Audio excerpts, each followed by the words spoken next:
Hey class, my name's Mr. Popkin and I'm gonna be your substitute teacher for today. We are going to be learning about something really cool, and that's the rotator cuff, which is an integral part of the shoulder.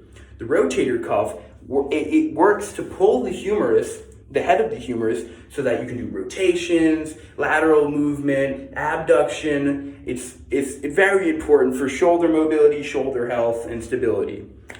So it is actually made up of 4 different muscles: the supraspinatus, the infraspinatus, the teres minor, and the subscapularis.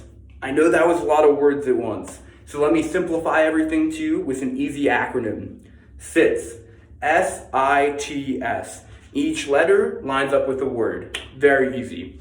Another great thing about these 4 muscles is they move from superior to inferior, and all that means is that they go from high to low. So it's incredibly easy in an organizational sense to view it in your mind and just to understand this whole complicated muscle group as a whole. So let me start off with starting to describe the supraspinatus, which is the most superior part. It is cylindrical in shape and it sits in a little depression. Its medial attachment is to the supraspinatus fossa of the scapula. This can be viewed posteriorly, and when I say posterior and anterior is you're viewing me from the front, and posterior is you're gonna view me from the back, so like that. So it can be viewed posteriorly, and it's supraspinatus fossa. All fossa means is it's a slight depression in the bone. So I'm gonna try and show you where these are. It's obviously very difficult, especially with the scapula, to show you exactly where and how. So you're gonna have to play around with it and figure it out. Looking images up on Google might be very helpful, but take your hand with me and try and feel for a little depression in your bone back here. And once you feel it, that is the supraspinatus fossa right there. Now, its lateral attachment is the greater tubercle of the humerus. Now, as I said before, the humerus is this big bone that runs through the biceps and the triceps, and it connects with a ball into the shoulder and helps with rotation. So, the greater head of your tubercle is actually right around here because the head is inserting right in there. So you should feel, all tubercle means is a little bony projection. You should try and feel for that. And once you found it, there you go. So, the most important thing, what does it do? This one, the supraspinatus, is all about abduction. So, I know that some of you may be confused about what abduction is. Maybe you've heard the word adduction. It's very confusing. So, the way I was taught is adduction, you're adding things together. Abduction, you're abducting or taking things apart. So, in this case, this would be abduction because you're widening the angle, and this would be adduction because you're decreasing the angle. This is incredibly important to understand and conceptualize. There's many different models. If you look it up on Google, I'm sure they have more information about it.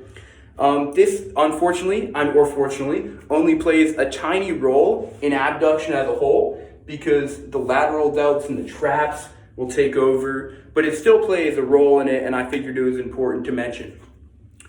Let's move down our list to the I of our acronym, the infraspinatus. This is a triangular shaped muscle which also happens to sit in a depression. Its medial attachment point is to the infraspinatus fossa of the scapula. Again, this can be viewed posteriorly, and remember, it's going to be below the supraspinatus fossa. So you have to go a little lower and try and feel for that depression. Again, very difficult. I suggest looking images up on Google to fully visualize everything in your head. The lateral attachment point is, as we're very familiar with, the greater tubercle of the humerus. Right here, same place. You know what it is, I know what it is. Now, this one functions differently. This one functions with lateral movement away from the midline. Now, when I say midline, that might be confusing, but all that means is if I were to draw a line down the center of my body, this would be the midline. And this deals with lateral motion away from the midline. And that's all it does. And it plays a major role in that, a major role. So, let's move one more down. Let's get a little more inferior, and let's go to the Teres Minor, or the T in our acronym. This happens to be a flattened, small, triangular muscle. Its medial attachment point is the lateral border of the scapula. Now, this is also incredibly difficult to visualize. You have your lateral and you have your medial border. The medial border is going to be closer towards the midline, and the lateral border is going to be farther away towards the outside or the edge of my body. And it connects to there.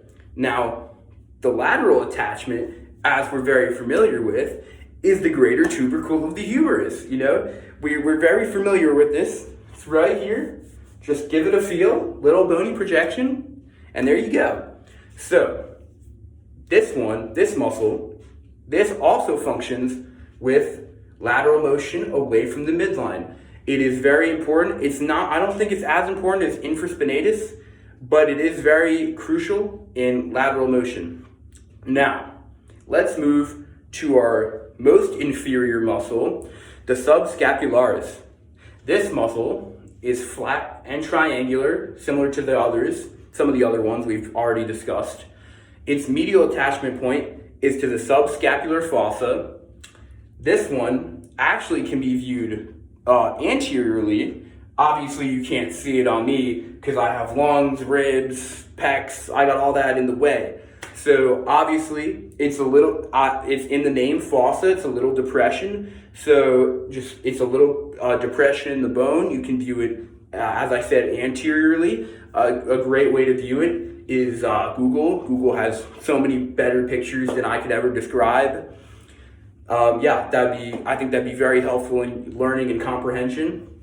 Its lateral attachment point, unlike the rest of them, is to the lesser tubercle of the humerus. Now, implied in the name lesser, it's just going to be a tiny bit lower, but it's a tubercle, so it's going to be the same thing, a little bony projection, but it is hard to find, and it is tough. But once you conceptualize it, once you find it, I think it'll help with comprehension and everything like that. So, all of them as a whole, I'm going to talk about muscle striations for a little. Muscle striations, all that means is which directions the muscle going. You know, are they going vertically? Are they going horizontally? So these muscles in particular are very easy to memorize because they all have lateral striations, and lateral is a synonym for horizontal. They basically mean the same thing.